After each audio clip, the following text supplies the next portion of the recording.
আসসালামু আলাইকুম ভিউয়ার্স।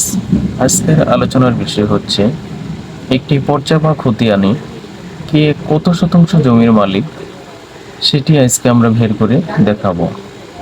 চলুন কথা না বাড়িয়ে শুরু করা যাক। ভিউয়ার্স, আপনাদেরকে বোঝানোর জন্য আমি একটি বিআরএস পর্চা বা খতিয়ান নিয়েছি।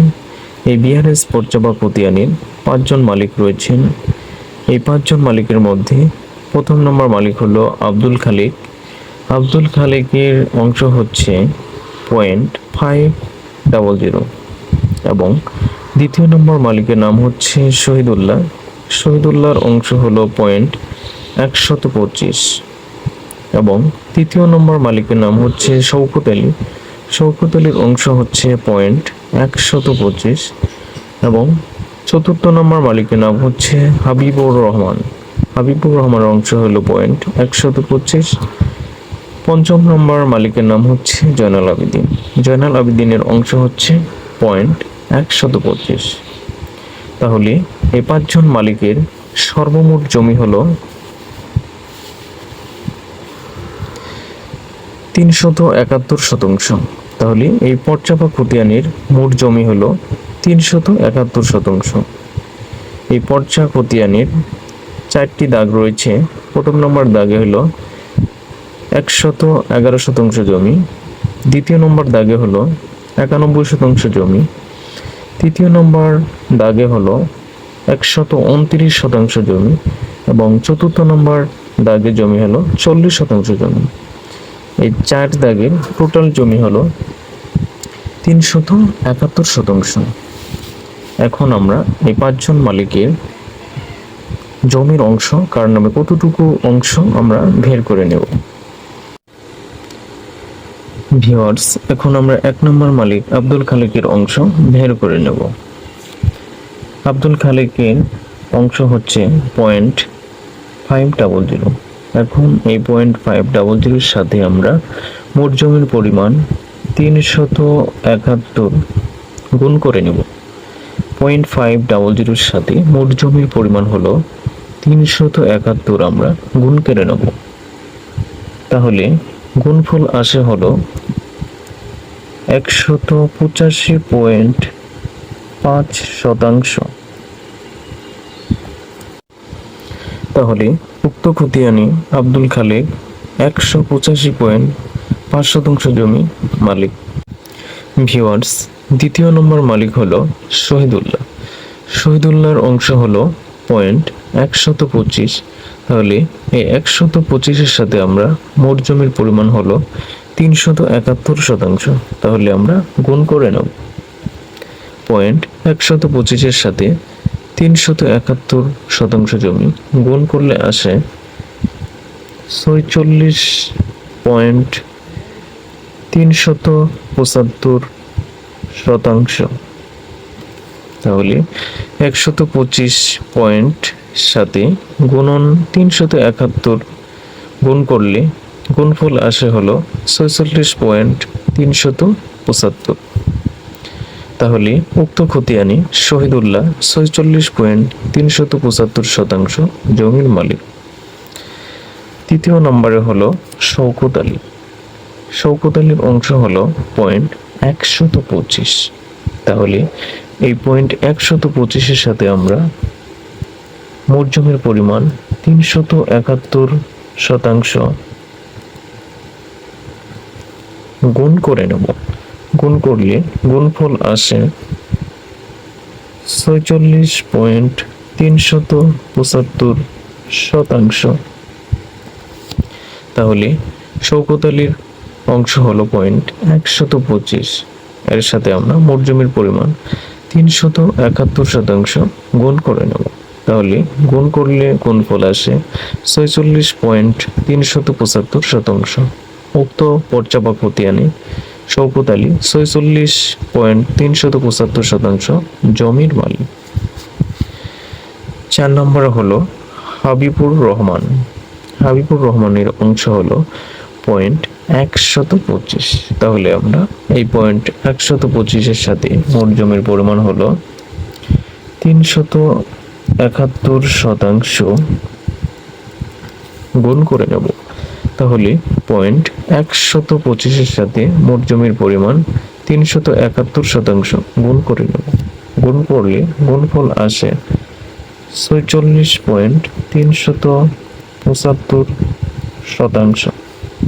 তাহলে 125 পয়েন্টের সাথে 371 গুণ করলে আসে 46.375। তাহলে উক্ত পর্চা বা কুদিয়ানি হাবিবুর রহমান 46.375 জমির মালিক।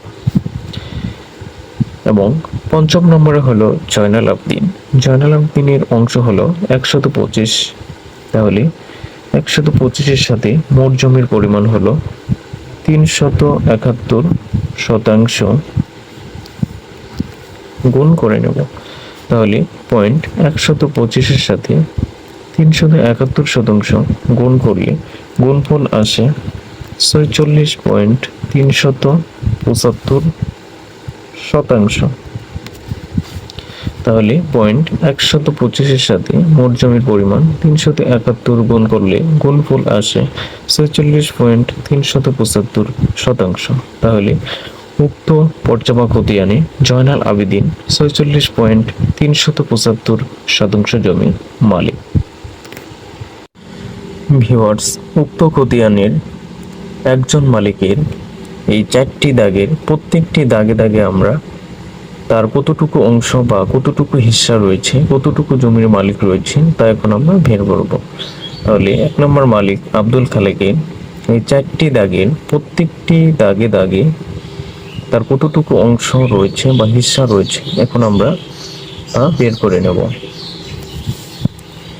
4টি দাগের প্রথম দাগে জমি হলো 111 দ্বিতীয় নম্বর দাগে জমি হলো 91 এবং তৃতীয় নম্বর দাগে হলো 129 এবং চতুর্থ নম্বর দাগে হলো 40। এই 4টা দাগে আব্দুল খালেক মালিকের প্রত্যেকটি দাগে দাগে তিনি কতটুকু জমির মালিক সেটা আমরা বের করব। চলুন শুরু করি। ভিউয়ার্স, আব্দুল খালেক 1 নম্বর দাগে জমি হলো 111। তাহলে 111 সাথে আব্দুল খালেকের অংশ হলো 0.500। তাহলে এটা আমরা গুণ করে নেব।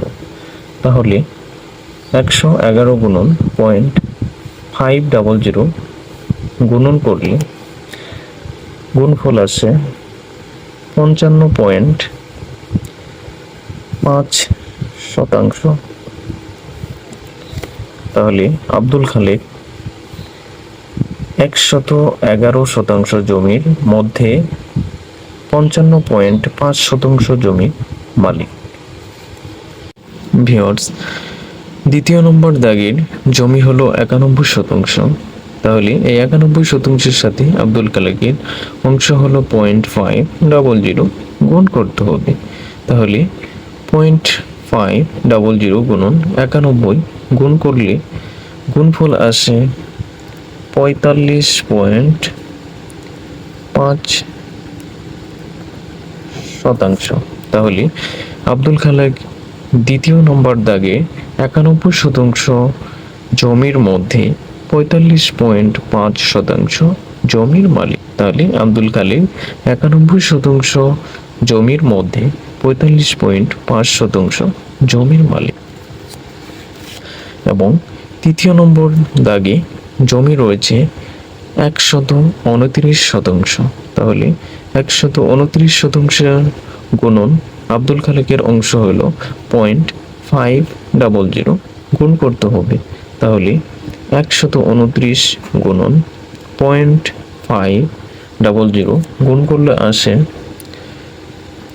64.5%। তাহলে আব্দুল খালেক তৃতীয় নম্বর দাগে 129% জমির মধ্যে 64.5% জমির মালিক রয়েছেন। তাহলে 129% জমির মধ্যে 64.5% জমির মালিক রয়েছেন আব্দুল খালেক।